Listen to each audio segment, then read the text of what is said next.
Queridos alunos, na aula passada a gente viu a lei da gravitação universal de Isaac Newton, que diz que quando você tem dois corpos de massa MA e MB separados por uma distância d, vai existir entre esses corpos uma força de atração gravitacional cujo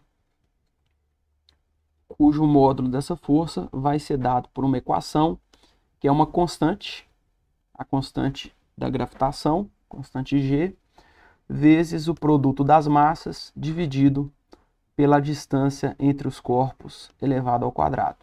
Eu disse a vocês, na aula passada, que o Isaac Newton ele não sabia o valor da constante G e nem tinha como, naquela época, nas condições da época, que ele determinasse experimentalmente o valor dessa constante. E contei para vocês que mais de 100 anos depois, um cientista conseguiu determinar experimentalmente o valor de G, né, que tem esse valor aqui, que a gente inclusive trabalhou fazendo conta na aula passada. Eu vou passar para vocês apenas a ideia central desse experimento e onde está a dificuldade de medir o G, né? Para você determinar o G por essa equação, você tem que conhecer todo mundo da equação, exceto o G. E aí, pela equação, você faz as contas e descobre o valor numérico de G. Então, você tem que ter um par de massas conhecida, né? Os valores da massa dos dois corpos, e numa distância separar as duas massas numa distância conhecida. Isso é fácil, né? Então, você tem que pegar um par de massas conhecidas, separadas por uma distância conhecida, mas você tem que medir o valor da força. Se você conseguir medir experimentalmente o valor da força, você, por essa equação, descobre o valor de G. Por que isso é muito difícil? Porque a gente viu na aula passada que a gente calculou, por exemplo, a força gravitacional entre duas pessoas e a gente viu que essa força gravitacional ela é desprezível. Se eu não me falha a memória, deu da ordem de 10 elevado a menos 7 newtons. Então, uma força muito pequena, muito difícil de medir, né? Mas esse cientista aqui teve uma ideia genial e ele conseguiu fazer isso. Então, vou passar para vocês aqui só a ideia básica do que ele pensou. Quem tiver interesse pode pesquisar na internet para ter mais detalhes, né? Ele bolou um instrumento, então aqui é um fio de torção, tá? Então tem um fio e ele botou aqui uma haste com duas massinhas, né? Que eu vou chamar de Mzinho. E próximo dessas massinhas ele botou uma massa que eu vou chamar de Mzão. E aí tem como ele medir qual é a distância entre as duas massas. Ele pode medir isso. E a força gravitacional, ela vai ser, de fato, muito, muito pequenininha. Mas ela vai conseguir, apesar de ser muito pequenininha, ela existe. Então, o que vai acontecer? Vai ter uma atração e esse fio vai sofrer uma torção. Vai ter um ângulo θ aqui. E esse ângulo θ da torção está relacionado com a força gravitacional que causou essa torção.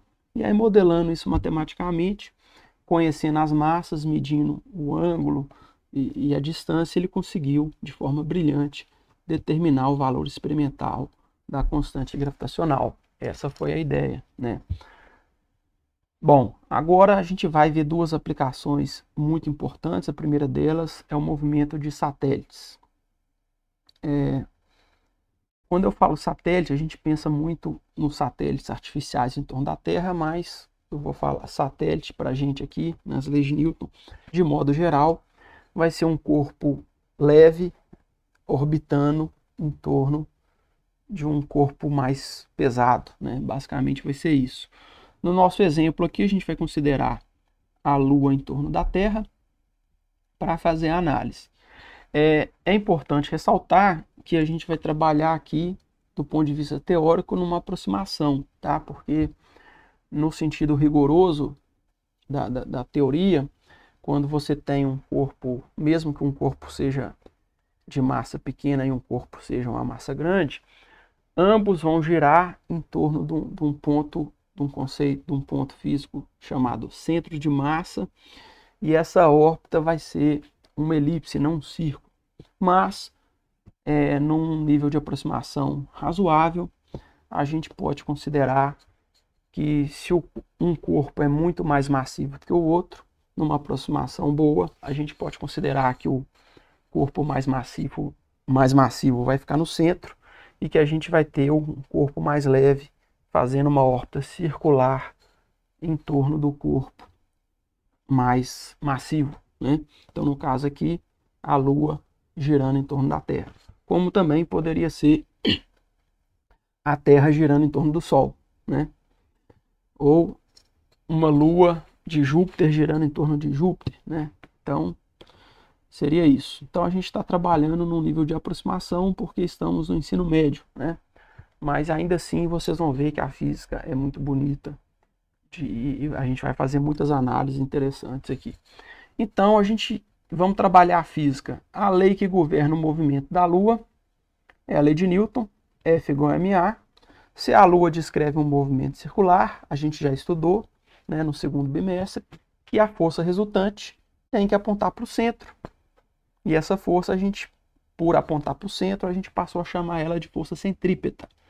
Então, no lugar do F resultante, a gente escreve força centrípeta. E a gente também viu lá atrás que a aceleração centrípeta é v ao quadrado sobre o raio da órbita. Então, o ma vira mv ao quadrado sobre r. Então, a segunda lei de Newton virou força centrípeta é igual a massa da Lua vezes a velocidade da Lua ao quadrado, dividido pelo raio orbital da Lua. Então foi isso. Essa é a física que a gente já estudou. E agora tem a seguinte questão. A força centrípeta, a resultante, aponta para o centro. Mas fisicamente, quem é que puxa a Lua para o centro? É a força gravitacional da Terra. Então a gente tem que quem faz o papel da força centrípeta, neste caso, é a força gravitacional. Então, no lugar da força centrípeta, eu vou substituir pela expressão matemática da força gravitacional. E aí a gente vai ter, no lugar de força centrípeta, a constante G vezes o produto das massas. Aqui eu estou chamando a massa da Terra de emissão e a massa da Lua de emizinho. Então, fica emissão vezes emizinho, dividido pela distância entre o centro da Terra e o centro da Lua. Ora, a distância entre o centro da Terra e o centro da Lua é o próprio raio orbital, né, da Lua em torno da Terra. Então, R ao quadrado aqui embaixo, que seria o D ao quadrado da força gravitacional, né? E do lado de lá, mv ao quadrado sobre R. Então, a gente obteve uma expressão. E agora, gente, é o seguinte, é relaxar e vai ser o que tiver que ser. Agora é o beabá da vida, olha só. A massa da Lua aparece em ambos os lados da equação. Você pode cortar. O raio orbital aparece aqui e aparece do outro lado ao quadrado. Então, você pode cortar o quadrado com o R do lado direito e assim vai. E aí, se você quer a velocidade, você isola a velocidade para um lado da equação e passa todo mundo para o outro lado e vai ser o que tiver que ser, né? E aí você vai obter essa expressão aqui. A velocidade do satélite vai ser raiz quadrada vezes raiz quadrada de Gm sobre Rzinho, ou seja, a constante gravitacional vezes emissão, lembrando que o emissão é o m do corpo central, do corpo mais massivo, no caso aqui a Terra. Então, G vezes a massa da Terra dividido pelo raio orbital. Uma coisa interessante que a gente tem aqui é o seguinte. O G é uma constante e a massa da Terra também é uma constante. A gente não controla a massa da Terra. Então, eu tenho um casamento entre a velocidade do satélite e o raio orbital. Eles não são livres, eles não são independentes. Uma vez que você determina um raio orbital, sei lá, eu quero lançar um satélite numa dada altitude qualquer, né? Uma vez que você especifica o valor do raio orbital, como G e M são constantes, essa conta ela te dá uma velocidade específica. Então, o satélite, uma vez definido a órbita, ele não tem liberdade para escolher sua velocidade. A velocidade tem que ser definida pelas leis de Newton. Bom, se você lançar o satélite com uma velocidade abaixo desse valor, o satélite cai. Se você lançar ele com uma velocidade acima desse valor, o satélite escapa. Se você lançar ele exatamente com esse valor, ele entra em órbita. Essa é a ideia. Como uma curiosidade, se você quiser botar uma bola de beisebol em órbita, vamos supor que você arremessa uma bola de beisebol com tanta velocidade que você consegue botar ela em órbita. Bom, é uma situação absurda, né? Mas imaginando essa situação absurda, o raio orbital da bola de beisebol, ele vai ser praticamente o raio do planeta Terra, porque a altura da bola de beisebol, de que você lançou da sua mão até o chão, né? Sei lá quanto que vai dar isso, 1 metro e alguma coisa, isso não vai fazer nem cosquinha nos 6.371 quilômetros de raio da Terra. Então você pode considerar aí que o raio orbital dessa bola, se você conseguisse botar em órbita, né, seria praticamente o raio da Terra. Aí você pode fazer as contas aqui, com o valor da constante, a massa da Terra, coloca aí o raio da Terra, e aí você vai chegar num valor próximo de 30.000 km por hora. Então o que essa equação está dizendo é, se você quisesse botar uma bola de beisebol arremessando, né, em órbita, praticamente rasante a superfície da Terra, né, você precisaria de aproximadamente 30.000 km por hora. E por aí vai, né? É interessante observar aqui que quanto mais alto você lança o satélite, olha, aqui está no denominador, né? Então se você aumentar o R, a velocidade diminui. Então quanto mais alto você lança o satélite, menor é a velocidade que você tem que lançar ele lá em cima, né? E tem uma raiz quadrada aí, tem que tomar cuidado. Vamos lá. E o período do satélite? Como é que eu calculo o tempo que o satélite gasta para fechar uma volta? A gente já sabe que no movimento circular uniforme, a velocidade é igual a 2π vezes o raio orbital, 2πr, dividido pelo período. Então você pode pegar na equação de cima, onde tem a velocidade, você substitui. E aí você vai ter uma equação, que é essa daqui. 2π vezes o raio orbital, dividido pelo período, vai ser raiz quadrada de g mzão sobre r. Bom, se você quer o período, você tem que isolar o período aqui, ele está no denominador, então você tem que inverter, né? Inverte a fração de um lado, inverte do outro, isola o período, passa quem está de um lado para o outro, beabá da vida, né? Você vai chegar nessa expressão aqui, que o período é 2π raiz quadrada de r ao cubo dividido por gm. E aí você vê também que o período ele está casado com o raio orbital. Uma vez que a massa da Terra aqui, Ig, é constante, uma vez que você escolhe o raio orbital, o período ele já está escolhido por essa equação, né?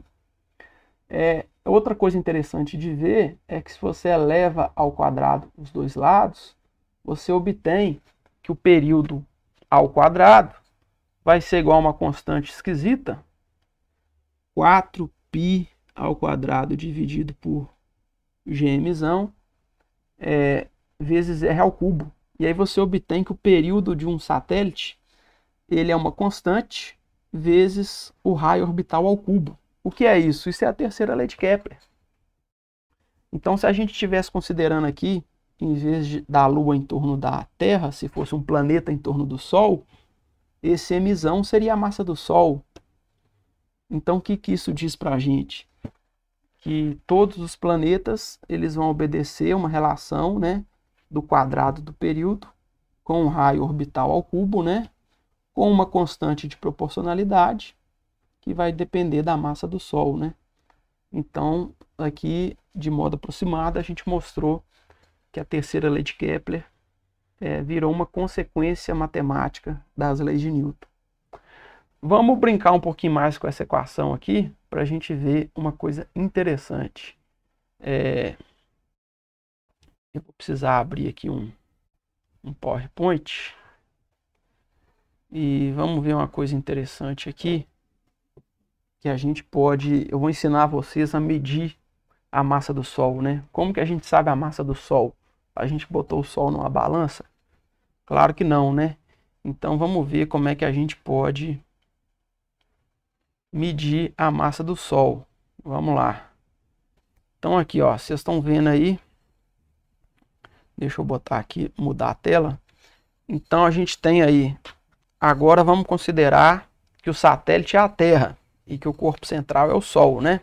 Então serão as mesmas equações, tá, gente? Então a velocidade do satélite, raiz de g emissão sobre rzinho, só que agora o emissão é a massa do corpo central, que é o Sol, tá? E aí a velocidade é 2πr sobre período, só que agora o r é o raio orbital da Terra, né? Bom, o cachorro do vizinho tá latindo, não sei se vocês estão ouvindo, mas vamos lá.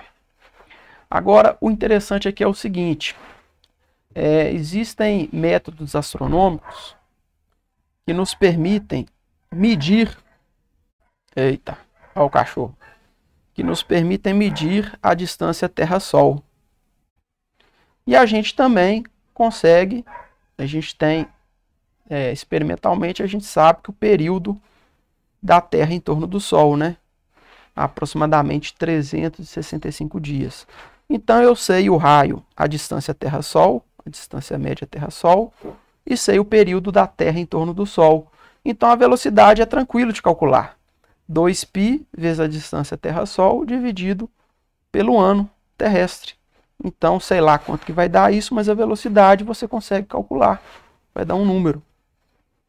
E aí, olha só. Então, se você vem aqui para essa equação e a velocidade é um número, o raio orbital, que é a distância Terra-Sol, também é um número conhecido. E a constante gravitacional, o Newton não conhecia, mas depois do experimento que determinou o seu valor, hoje a gente conhece. Então, conhecendo a velocidade e o raio orbital e conhecendo a constante g, vai ser chato, porque tem uma raiz aqui, mas fazendo as contas, quem que a gente descobre? A massa do Sol. E dessa forma, a gente, entre aspas, pesou o Sol, né? A partir dos dados experimentais da Terra como um satélite do Sol. Então, seria isso. Vamos continuar. Agora a gente vai para um detalhe interessante, né? Aqui eu tenho a expressão do período em função do raio, é uma fórmula esquisita. Vocês já devem ter ouvido falar do tal do... Agora eu voltei para a Terra, né? Terra e Lua, né? Mas vamos supor que você queira lançar um satélite artificial. Vocês já devem ter ouvido falar de um satélite geoestacionário. O que é um satélite geoestacionário? É um satélite que está estacionário em relação à Terra. Só que a Terra gira em torno do próprio eixo. Em 24 horas a Terra dá uma volta. Então um satélite geoestacionário é um satélite que vai completar o seu período em 24 horas.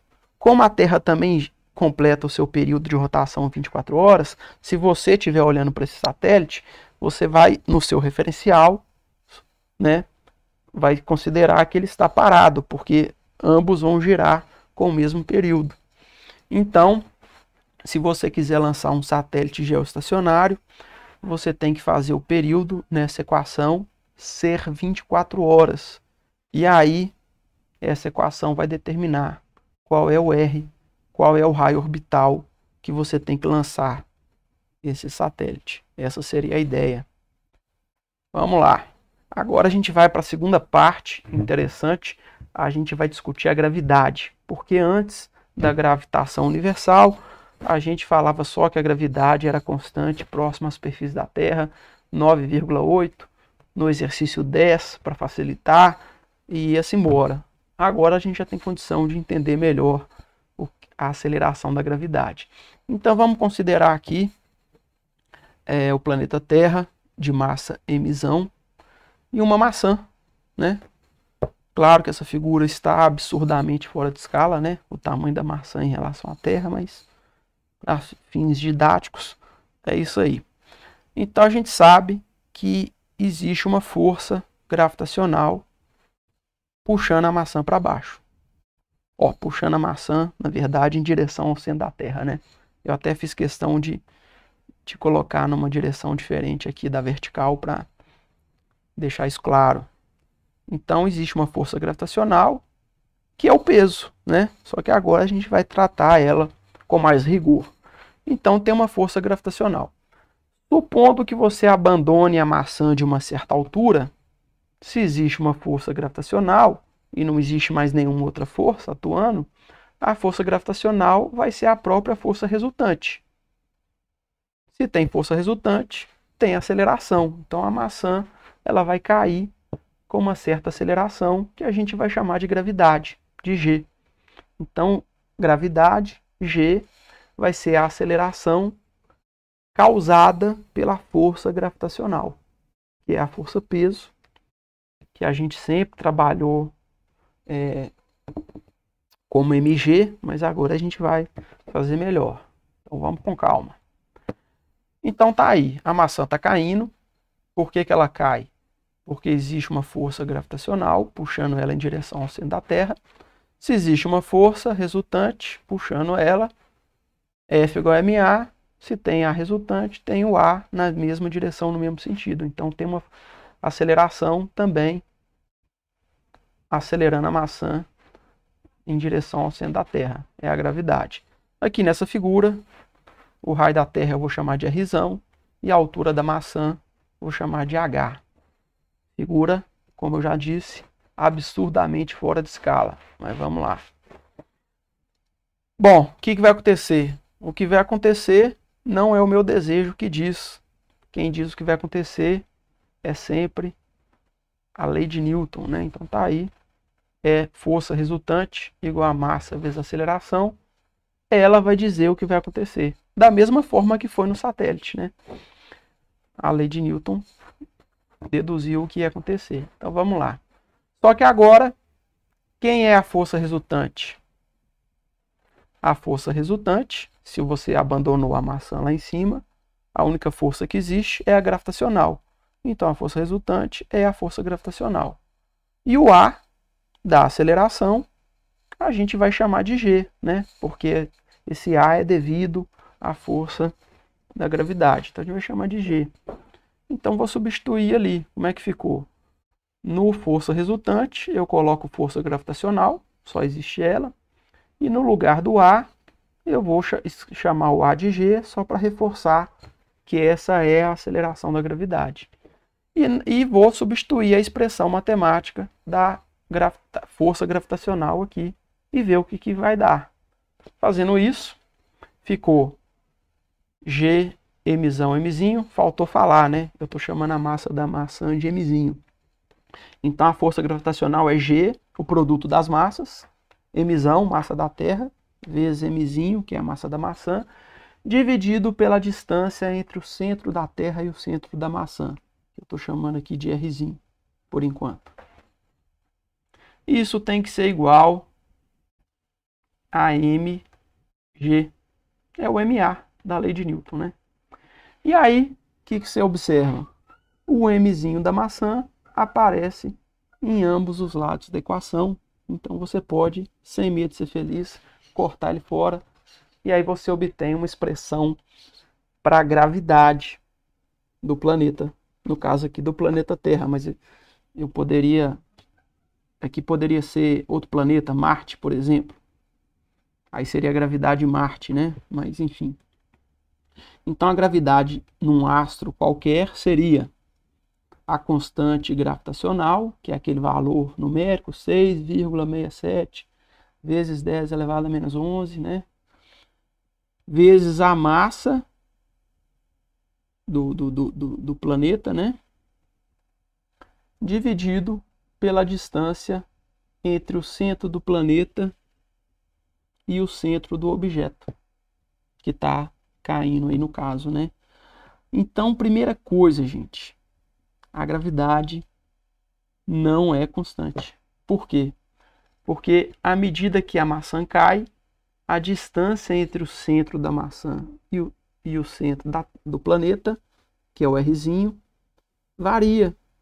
Então a gravidade ela vai variar. E como o Rzinho está no denominador, quanto maior a distância, menor a gravidade. Então, se o objeto estiver numa altitude muito grande, a gravidade lá no alto ela vai ser menor do que a gravidade próxima à superfície da Terra.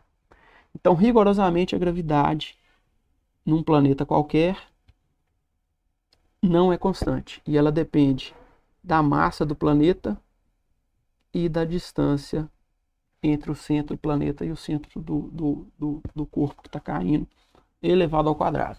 Mas, fiquem tranquilos, a gente não ludibriei vocês quando a gente falava para considerar a gravidade constante. Por quê? Então vamos aqui, ó, nessa figura, o que é a distância entre a Terra e a maçã? Vai ser o raio do planeta mais a altura do objeto que está caindo. Então, no lugar desse Rzinho, eu vou colocar o raio do planeta mais a altura do objeto.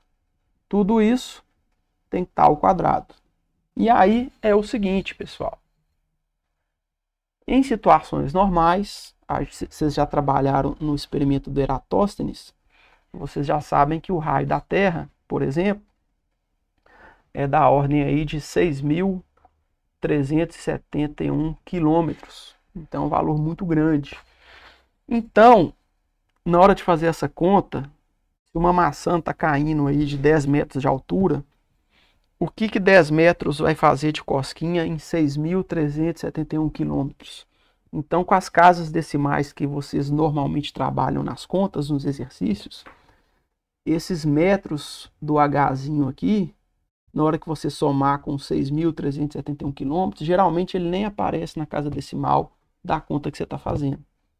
Então, a gente pode dizer o seguinte: se a altura do objeto que está caindo for muito menor do que o raio da Terra, como é se o objeto estiver próximo à superfície da Terra, você pode considerar a gravidade constante e praticamente ignorar o valor do Hzinho. Então, a gravidade vai ser G vezes a massa do planeta dividido pelo raio do planeta ao quadrado.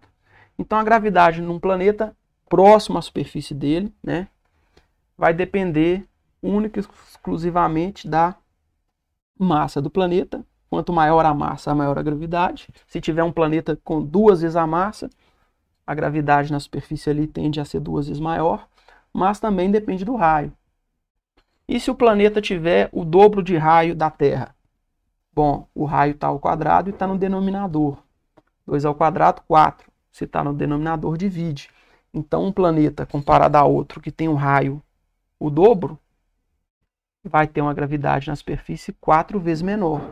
Só que você tem que avaliar em conjunto, porque quando você compara um planeta com o outro, pode mudar as duas coisas, tanto a massa quanto o raio. Então vamos supor que de um planeta para o outro, a massa dobrou, mas o raio também dobrou. Bom, se você pensar na massa, você fala, dobrou a massa, a gravidade tem que dobrar. Mas se dobrou o raio, 2 ao quadrado, 4, está no denominador, divide por 4. Então, ao mesmo tempo, tem que dobrar e dividir por 4. No frigir dos ovos, 2 dividido por 4 vai dividir por 2. Então, a gravidade nesse novo planeta vai ser metade. Então, você tem que avaliar sempre, quando você está comparando a gravidade de um planeta para um outro, tanto o efeito da massa quanto o efeito do raio, né? E aí, gente, é o que eu estou falando, a gravidade depende da massa e do raio. E aí, vamos para um slide aqui para fechar. O que acontece? Isso aqui é uma outra forma que você tem de determinar a massa da Terra, né? Você pode determinar a massa da Terra muito parecido como a gente determinou a massa do Sol, né? Como eu comentei para trás nessa aula, com os dados orbitais da Terra em torno do Sol, você consegue descobrir a massa do Sol. Você pode usar a Lua também. A gente conhece a distância Terra-Lua, conhece o período da Lua. Então você poderia, igual eu comentei do Sol, usar os dados da Lua para descobrir a massa. Olha o cachorro aí, ó. Para descobrir a massa da Terra. Mas você também pode estimar a massa da Terra pela gravidade, olha. A gravidade é G vezes a massa da Terra dividido pelo raio ao quadrado. A gravidade você pode medir experimentalmente. Se uma maçã está caindo, vocês já viram as equações da cinemática, né? Você pode abandonar a maçã com a velocidade inicial 0. Então a altura, né? A altura que ela caiu você pode medir, o tempo de queda você pode medir. Por essa equação aqui, medindo o tempo e a altura, você determina a aceleração. Então a gravidade você pode determinar experimentalmente. Se você conhece a constante G e conhece o raio da Terra, que já foi determinado lá por Eratóstenes, né? Antes de Cristo. Então, por essa equação aqui também você pode determinar experimentalmente a massa da Terra. Então é isso. Deixa eu ver se tem mais alguma coisa. Eu acho que não. É isso. Uma tarefinha para vocês se divertirem. Aquele abraço. Até a próxima.